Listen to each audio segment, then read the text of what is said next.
ऐसे तेज ना चल पाई ना तू ऐसे ऐसे तेज ना चल। कहो तो नहीं हमरा के जल्दी पहुंचे के बा। आ तू सिहुर सिहुर गाड़ी चलाइबा तो कब तक पहुंच जाई।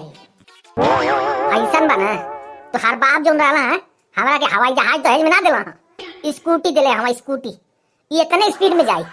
हवाई जहाज थोड़े बाकी 600 700 किलोमीटर स्पीड जाई एकर बुझाई कि ना। चुपचाप बैठल रह। वो तो हमार बाप रहला कि तो के स्कूटी दहेज दे देला नहीं तो तुम्हारा औकाते का रहला। तू तो साइकिल से चलत रहला ताकत हुआ है। गलत कहानी है गलत कहानी है तो कहा तू तो साइकिल से ना चलत रहला। अरे तो तुम्हार बाप हमरा के दहेज में गाड़ी ना देले रहता खटारा तो का हम अपन गाड़ी ना खरीद लेती। वो तो दे देला तो हम धोता नहीं एकरा के ई चलावे लग थोड़े बा ठोक पीट के चलता। अब एगो गाड़ी बा आइली हम दूसरा ना खरीदता नहीं तो हम अपन पैसा के बढ़िया गाड़ी ले लेती।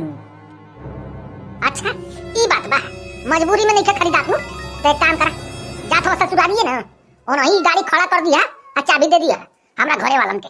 आ घरे आके वापस हमरा के गाड़ी लेके दिखावा तू दिखावा अपन कमाई से गाड़ी लेके।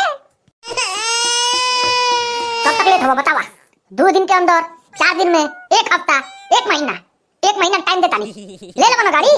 हाँ तो ले ये ले हमें कौन बड़का बात बा ले ना सके का तू लेके दिखावा हमरा के लेके दिखावा बड़ा कमाला ना तनी लेके दिखावा छोड़ा स्कूटी या बड़का गाड़ी ना चाहिए हमरा के एगो साइकिल खरीद के दिखावा नहीं था नया साइकिल खरीद के लेके आ जा तो हम जान जाएंगे।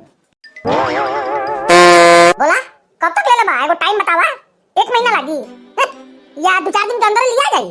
अरे चुपचाप बैठल रहा ले हमार मन करी तो हम ले ले 2-4 दिन अरे 1 हफ्ता जरूरत नहीं है 1 घंटा के अंदर ले ले पाऊं लेकिन हमार मन रही तब ना। गाड़ी खरीद ले तू गाड़ी ठीक से हमारा खर्चा उठाई ना पावत हो गाड़ी खरीद बा तू दहेजे में मिल गई स्कूटी नहीं कबाड़ा लगता पैसा के खरीदे के रही नू तो समझ में आ जाएगी।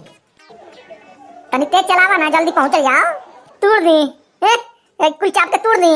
अरे नहीं के भागत ऐसे तेज तो हम क्या करें।